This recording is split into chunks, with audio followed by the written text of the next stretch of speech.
guys, it's Sarah and today is Booklist Thursday. This is a video series I do with my friend Lindsay over at Lindsay's Little Library. And every Thursday we bring you some sort of list or book topic that we feel like talking about for the week. And this week we are doing a follow-up with our friend Audrey over at Chapter and Converse. And we are following up with our 5-star predictions that we set a few months ago. We all picked 5 books that we thought were going to be 5 stars. We picked books that had the theme of books that everyone has read but me. So these are very popular books. So many people have read and loved these books, but we haven't read them yet, and we think they're going to be 5 stars. And then we read those books, and here are the results. So these were my picks, and interesting results on these guys. Okay, we're going to go in the order that I read these books. The first one I read was Educated by Tara Westover. I listened to this on audio because the narrator is Julia Whalen, who is one of my favorite audiobook narrators. She's fantastic. And this one is a nonfiction memoir, and it follows Tara and her family growing up. They lived in a mountain area in Idaho with her family. Her family were Mormon and extreme survivalists, basically. Lived off the land as much as they could, didn't trust the government with anything, believed everyone was out to get them. They were, saving for the end of the world, like all the survivalist stuff, right? Wouldn't go to doctors, hospitals, nothing, didn't believe in anything like that. So she had a very interesting childhood. And you see her growing up with her family, with the very hard relationships that she has with everybody in her family. And it was hard. It was hard to hear some of these stories and to see the way that they lived. It was hard to, imagine going through that. As an adult, Julia decides she wants to go to school and have a formal education. So she does that. And it was very interesting seeing her going from complete homeschool to going to a university where she did get accepted because she was, able to pass all the tests and all that stuff to get in. She's very smart. And so you see her realizing things that she was never aware of growing up and how hard that was for her. Socially, definitely. And then you also see how she was treated by members of her family, especially her brother, who was extremely abusive.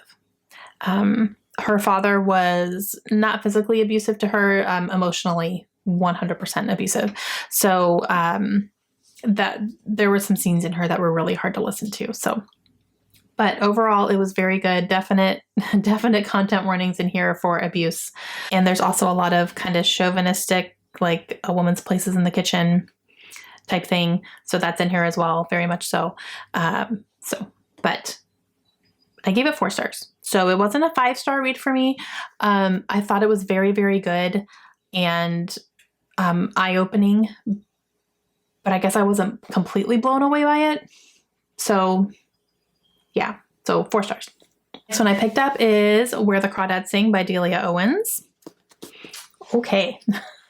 This book, I loved this. I loved it.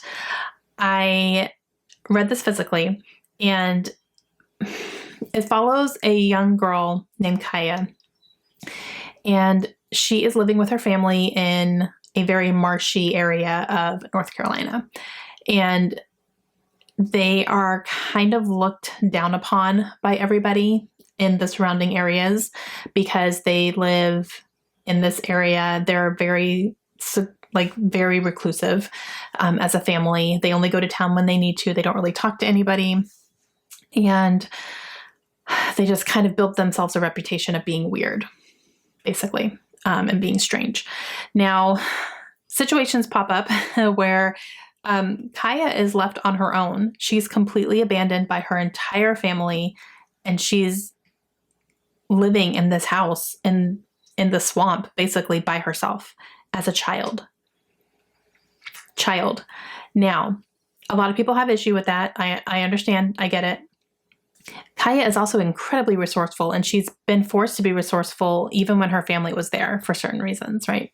So for me, it wasn't too far of a stretch for her to be abandoned like that and still be able to survive on her own.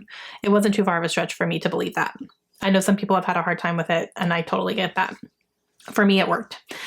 And so you see her growing up in this area and surviving basically on her own her entire life and still having that stigma. She is labeled the marsh girl. People think she's weird. People think she's dirty. People don't want any interaction with her. And then you do see her form a couple of relationships with a couple of men, and they're both very important. So, okay, now this has dual timelines as well. So it follows Kaya as a child and she's growing up.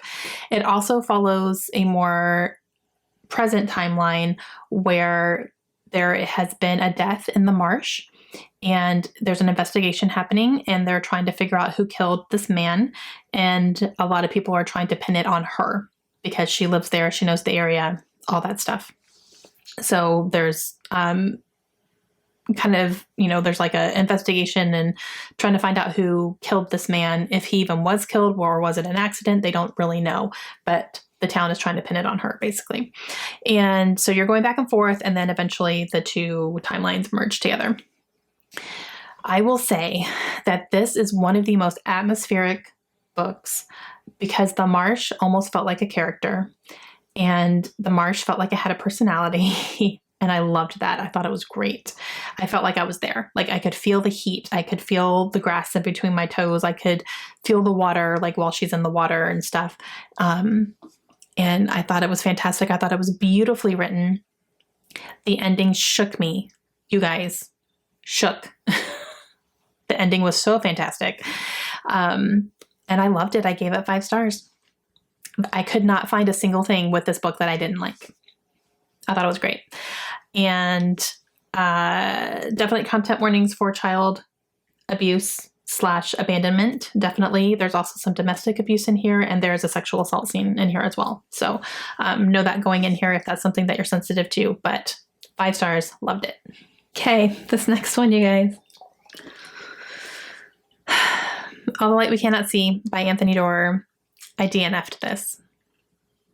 I got over 300 pages into this book, and this book is, let's see how long it is, 523. So I stopped 200 pages shy of finishing this book because I was so bored. I don't remember the last time I was this bored reading a book. Okay. However, it sounds fantastic. So this is a World War II historical fiction.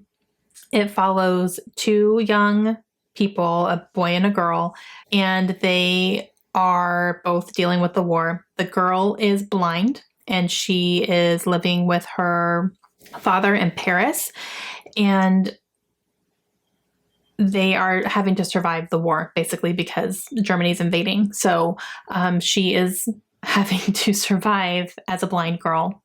And then it also follows a young boy who is a German soldier, and he cannot hear completely, like 100%. He has some hearing deficiencies.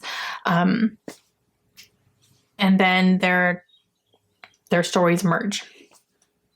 So sounds great, right? Sounds like it would be really interesting stories, things that they're going through, all the things. I was so bored, you guys.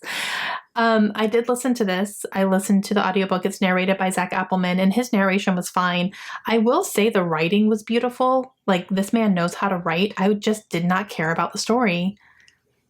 The story was not even a story. It felt very disjointed. It wasn't like a linear timeline, so I kept getting lost on where we were and what was going on. And nothing was happening. I'm not kidding. There were full chapters in here where, like, what was the point of that? That had nothing to do with the story. What's going on? 300 pages in, I realized I don't care about these characters. I don't care about them. I don't care what happens. They haven't even met yet. We are 300 pages into a 500-page book, and they haven't even converged yet. seriously. And just nothing was happening. I didn't care. And when I realized that I am in the middle of a book and I don't care about these characters and I don't care what happens to them, it's not going to affect me either way. That's a sign that I need to stop because I don't care. And I didn't care about this, which is not as unpopular of an opinion as I thought, because when I talked about this in my wrap up, I did say that I DNF'd it, and I had a lot of people say I DNF'd it too, or I didn't like that book. And I was actually really surprised at how many people agreed with me. So I would have thought that this was an unpopular opinion, but maybe not so much, which is kind of interesting. So yeah, just not for me. Nope. And I struggled with DNFing because it was a 5-star prediction. I knew I wasn't giving it 5 stars regardless, and I was trying to decide if I wanted to just push through and finish it. But talking to Lindsay and Audrey about it, they were both like, girl, don't waste your time. Pick up something you really want to read. Like, okay. So they gave me permission. Okay. I have to get ready to talk about this book because I could go on and on and on. So I'm going to try to keep it together. But I read The House in the Cerulean Sea by T.J. Klune. You guys, I don't know if there's words accurate enough to describe my love for this book. Oh my gosh. The hype is real and the hype is legit. Okay. This is an adult book and it follows our main character. What's his name? Oh, Linus. His name is Linus. Linus works for the department in charge of magical youth. What they do is they are basically social workers for orphanages that care for children who have magical abilities. They are in charge of going in to the orphanages, making sure that everything is good, making sure they're following the rules, making sure the children are safe, making sure the staff is safe, all that kind of thing, because these children have magical abilities. Okay. It is not a secret that these children have abilities, like it's known to the general public, so it's not like something they're trying to hide, basically. Okay, so he is living his life. It's very basic. He goes to work, he goes home. He goes to work, he goes home. He's a hard worker. He does his job well. He enjoys his job. He enjoys the children. He enjoys being around the people. He doesn't enjoy being in the office and basically paper pushing, which is what he does a whole lot. But when he's able to go and look at these places and meet the people and everything, that's what he thrives on. Okay. He's also very thorough in his work. His reports are always very thorough and well done. Because of this, he gets called to the extremely upper management, which is the best label ever. Extremely upper management calls him and gives him a special assignment. And no one is supposed to know about this assignment. It's just for him. And it's because of his work ethic and because of his reports that they chose him to do this.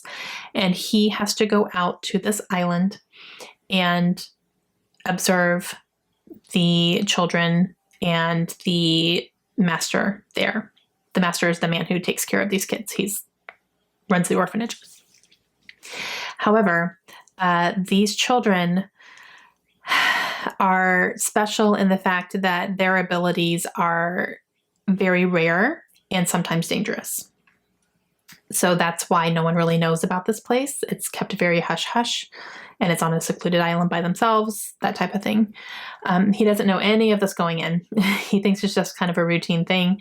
And so imagine his surprise when he gets there and finds out what he's dealing with. And he is there for a month to observe. And he gets to know the children. He gets to, be part of their everyday lives. He gets to know the master there. He gets to know the other people who are living on the island. And he gets to know people who live in the town closest to the island. Okay. Oh my gosh. You guys, these children are my babies. I want them. I want Chauncey, who just wants to be a bellhop, and he is the sweetest of the sweet little preciouses. I want Lucy, who is the Antichrist. He's fantastic. Like, just, and there's a wyvern, you guys, and just there are characters, the children in here are just so special and so misunderstood because, you know, you think the Antichrist, you get scared automatically, right? Obviously. But guys, oh my gosh, he has such a heart and he loves music and just like, it's a whole thing. So Linus gets to know these kids and gets to understand them because he is incredibly scared of them as well in the beginning because he has those, you know, perceptions of them. And so you see him meet them and get to know them and realize he was wrong and realize everybody is wrong about them. He also meets the master there, whose name is Arthur, who is fantastic. He's a fantastic character, and there is also a love story between Linus and Arthur. So this is a male-male romance as well. I will say the romance is very much subtle and kind of on the back burner. It's not the main plot of this book. The main plot of this book is these kids and protecting them and making sure that they stay safe. So that's the main plot, but there is a romance as well. So that's something that kind of boils on the back burner for a little bit for most of the book. But oh gosh, you guys, I love this book. Obviously I gave it 5 stars. I would give it 50 million stars if I could. It was so dang good. I don't know how else to describe it. I loved it. I was completely entranced the entire time. The writing is fantastic. It made me giggle. Lucy and his snarkiness. Oh, I loved it. TJ Klune has given a little wink, wink, nudge, nudge to possibly a follow-up to this. And I am like, oh, please do not tease me because I want so much more from these children. Like, I need them. They are so great. If you haven't picked up this book, please do. I beg you to pick this book up. It is so good. Yeah. So 5 stars. And I need to shut up because I could talk about it all day. Okay. Last but not least, this is the most recent one that I picked up, and I read The Hating Game by Sally Thorne. This is an adult romance book. It's a hate to love trope. It's an office romance. It is, I'm like probably the last one on the planet to read it. Let's be real. I loved this. I loved it. Okay, so here's what we have. We have Lucy and we have Josh. They are working at a publishing house for both of the co-owners of this publishing house.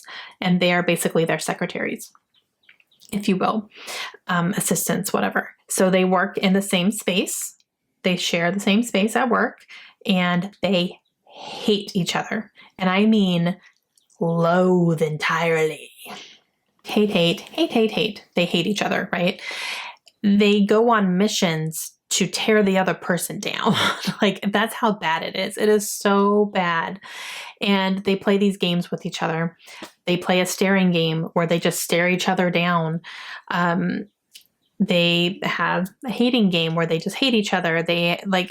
Everything is a competition for them. Absolutely everything is a competition. There's also some mild flirting, but it's just, they kind of just do it to throw the other person off, basically. Okay. The job promotion comes up. A job opportunity for both of them comes up, and it's only one position, and they are vying for it. They both want it so badly. So they get into this competition to get this job now, right? And there's a situation that happens, and there's a kiss that happens between them, and it's a good one. It's like, it's a good kiss, right? And that throws them both off completely because now they don't know what to do. And so just kind of the games continue, and it's so back and forth. There is so much good tension in here. The sexual tension is palpable. It was fantastic. Their banter between each other is so great. I have a couple little criticisms, and they're little. They didn't cause me to knock off any stars, so I'll say that. But Lucy is a small girl. She's short, very short, like 5 feet, a tiny person, right? And that's mentioned throughout the entire book, the entire time. So I kind of felt like, okay, is she short? Like, is she? I can't tell because you say it like every other page. So that kind of got a little bit annoying. Like, yeah, we know she's short. Yeah, another short joke. Okay. So there was that. There was also one scene in here where it was described as she was clinging to him like a koala bear. Like he was walking down the hallway and she was clinging. She was literally like holding on to him like he was carrying her like a child almost. And it was just weird. It was weird. And then she had this weird thing where she sniffed him all the time. I don't know. Like that. And that was just kind of one scene, but it was just like, what are you doing? Get off of him and walk. Like, be an adult. You're not a child. What's going on? So that I didn't really like either. So I thought that was just kind of weird.